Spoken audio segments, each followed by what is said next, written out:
Dan ini seharusnya kronologis ini dibalikkan ke sana.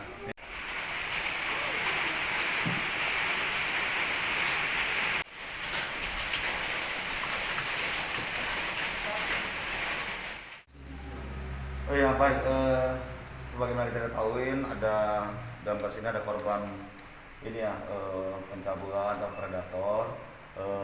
Anak korban sendiri bernama RAP, anak dari PA. Nah dalam kasus ini korban sebenarnya sudah melapor ke Polrestabes Medan.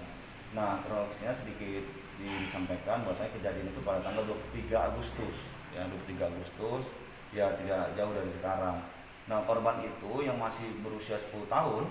Nah dari keterangannya si korban itu disekap. Artinya disekap itu seperti ada modus penculikan. Jadi dia sedang berjalan dari rumah mau ke warung. Nah dari perjalanan itu dia dipaksa ya, dijegat, dinaikkan ke mobil pick up, diduga berwarna putih dan di belakang itu ditutup oleh terpal berwarna biru. Nah di dalam terpal itulah si korban ya kan dipaksa untuk melakukan tindakan-tindakan tidak terpuji atau asusila. Si korban atau si bocah tersebut dipaksa untuk menghisap kemaluan dari para pelaku. Nah menurut keterangan si korban sendiri, pelaku itu ada sekitar kurang lebih 10 orang dan upaya asusila itu dilakukan di dalam mobil pick up. Jadi dari lokasi penculikan si anak ini diculik, disekap, dan berjalan tidak jauh juga sebenarnya dari lokasi penculikan menurut keterangan si korban. Selain itu si korban juga ya kan disodomi, dimasukkan alat kelamin si pelaku ke dubur si korban, dan si korban bersama ibunya sudah melaporkan persoalan ini ke kantor polisi. Nah dari hasil laporan, bukti lapor yang kita terima ya kan, si dugaan kasusnya dikenal pada pasal 82 Undang-Undang Nomor 35 Tahun 2014 tentang perubahan Undang-Undang Nomor 23 Tahun 2002 tentang perlindungan anak pasal 82. Nah, menurut hemat kami seharusnya banyak pasal yang bisa menjerat pelaku. Misalnya ada pasal 76C Undang-Undang Nomor 35 Tahun 2014 tentang setiap orang dilarang menempatkan, membiarkan, melakukan. Ya kan, ada pasal 82, ada pasal 55 KUHP, ada pasal 83 tentang penculikan anak Undang-Undang Nomor 23 Tahun 2002 dan pasal 328 serta 33 KUHP tentang perampasan hak kemerdekaan seseorang. Artinya kita meminta penyidik jeli dalam persoalan ini. Untuk kondisi psikis seperti apa sekarang? Nah, kondisi psikis dari si korban pada kejadian itu pada tanggal 23 Agustus, si korban itu sempat mengalami trauma berat. Dia tidak mau berbicara, tidak mau bercerita, dan takut melihat orang. Kan di situ, tidak mau makan. Nah, si korban juga pada saat dimandikan sama ibunya mengeluarkan darah dari dubur daripada si korban. Nah, namun saat ini kondisi si korban walaupun misal masih mengalami trauma, tapi juga sudah bisa mulai berkomunikasi, sehingga kita sudah kurang lebih meminta dari keterangan atau kronologis dari para korban bagaimana kejadian sesungguhnya. Yang pastinya kami berharap pihak penyidik dalam hal ini PPA Polrestabes Medan segera mengungkap kasus ini. Apalagi menurut keterangan korban, bahwasanya korban mengenali salah satu pelaku. Jadi si pelaku itu saat mensodomi, melakukan asusila menggunakan topeng, ya, menggunakan topeng. Nah pada saat itu, pada saat digilir nih si korban sempat menarik sebo atau penutup wajah dari si pelaku, dan dia sangat mengenali itu, salah satu pelaku, sangat mengenali dan mengancam si korban, si bocah ini dengan pisau.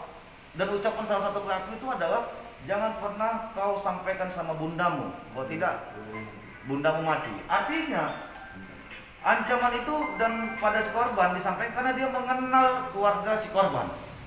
Jadi saya pikir tidak susah penyidik untuk mengungkap kasus ini, begitu.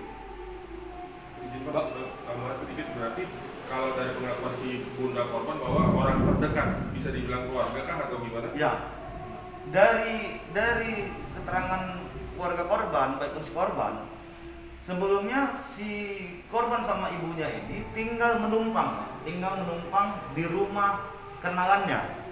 artinya dia tinggal di rumah kenalannya yang dulunya dia juga ngontrak di depan rumah itu, begitu. Nah itu tidak lama, hanya 4 hari.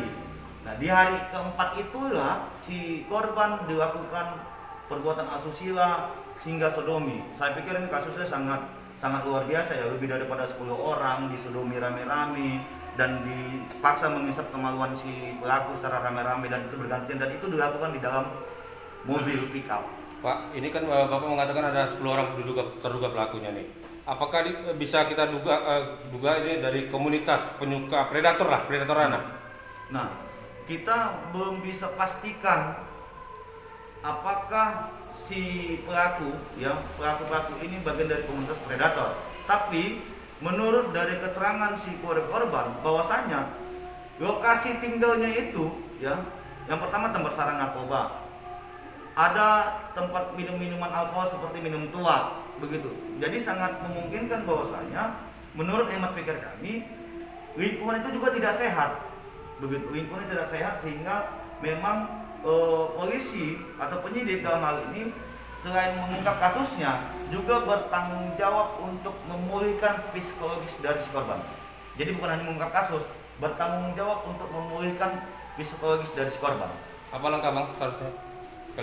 Apa langkah selanjutnya, langkah hukumnya? Nah, langkah selanjutnya kita akan melaporkan kasus ini ke Komnas Perlindungan Perempuan dan Anak. Ya kan, kita akan berkoordinasi dan kita akan menjumpai dari penyidik dari Polrestabes Medan, ya kan, bahwasanya kan baru per hari ini kita tekan kuasa, begitu. Kita juga akan melihat kasus ini kasus yang perlu sangat ditolong, ya kan. Jadi kita akan berkoordinasi dengan penyidik. Nah, saya juga sangat berharap dan harapan saya teman-teman media mampu mengawal kasus ini untuk mengungkap secara terang benderang.